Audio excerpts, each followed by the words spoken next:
Welcome back to Twin Football, the YouTube channel that covers the Premier League, the NFL. We give you our picks and predictions every single week, so come back and join us for those videos later on in the week. But today, all I want to talk about is Chelsea Football Club, Enzo Maresca, and what our expectations as Chelsea fans should be this season. Over the past week, we saw Chelsea put out a full rotated 11 like we have seen in the Conference League, but this time in the Carabao Cup, up at St. James's Park.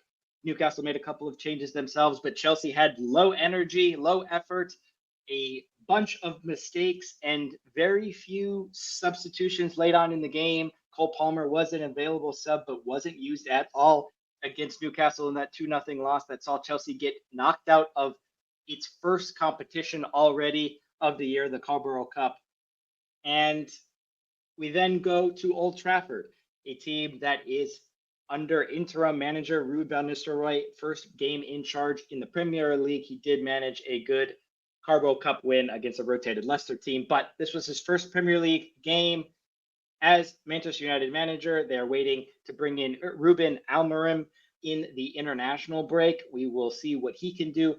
Yes, United had a little bit more energy, but this is a team that has struggled. They're in the bottom half of the table. This is their worst start to a Premier League season in 30 years. And we still couldn't get a result. That's a loss to Manchester City. That is a draw to Nottingham Forest. That is a loss to Liverpool, and now a draw to Manchester United. The best team we have beat so far in terms of standing in the Premier League is Brighton. Obviously, that win at home against Newcastle at Stamford Bridge was pretty fantastic. But if we are looking at this Chelsea squad, a very bloated squad in the competitions that we are in, we have to have the expectation of some silverware this year. Now, if you're going as Enzo Maresca is doing, threw away the Carabao Cup, well, now you need to bring home the Conference League at a bare minimum. I think you need to bring home the Conference League as well as a top four finish. Currently, Chelsea sit in the top four. Despite these kind of ups and downs so far this season, we sit here in fourth, tied with Arsenal, with them on the weekend. We have to get something from this weekend. It is not good enough to just go through the motions and use the excuse of this is going to take time. We have a young squad. That is not good enough at Chelsea Football Club. We are two-time Champions League winners in the last 13 years. We've made many semifinals. Amongst that, we are currently playing in the Conference League. A reporter referred to Chelsea as a Champions League club. And Maresca responded with, if we're a Champions League club, why aren't we in the Champions League? Well, it is his job to get us there. He is currently sitting after 10 games in a Champions League position, and he threw away the Carabao Cup.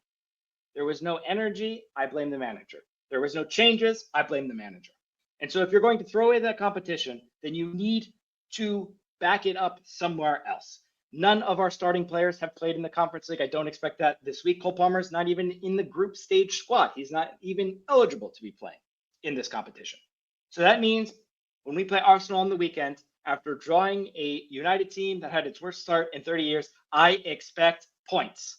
I expect points, and I expect to be in the top four by Christmas. With this fixtures that we have, yes, we got Spurs, Villa, and Arsenal. But then you have everyone else in basically in the second half of the table. Yes, you got Brentford as well, but we'll see where they are when we get to them there in December, where they land.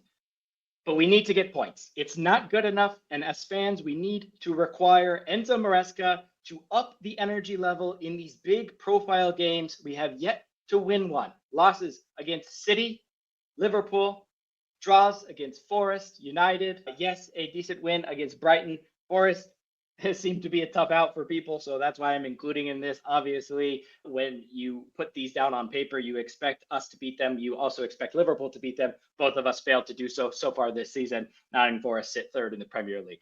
But this weekend against Arsenal, a team still a little ravaged by injuries. We will see how that defensive line shapes up. They are getting a little bit healthier with Timber, but we'll see, is Partey going to be in that back line? He's going to be able to be moved to the midfield.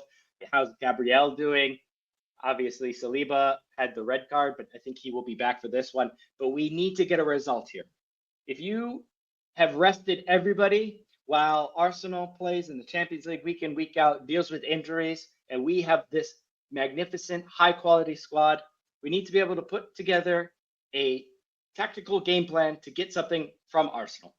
It's on you, Enzo. So I will be watching. And to everyone, thank you for watching and enjoy the football.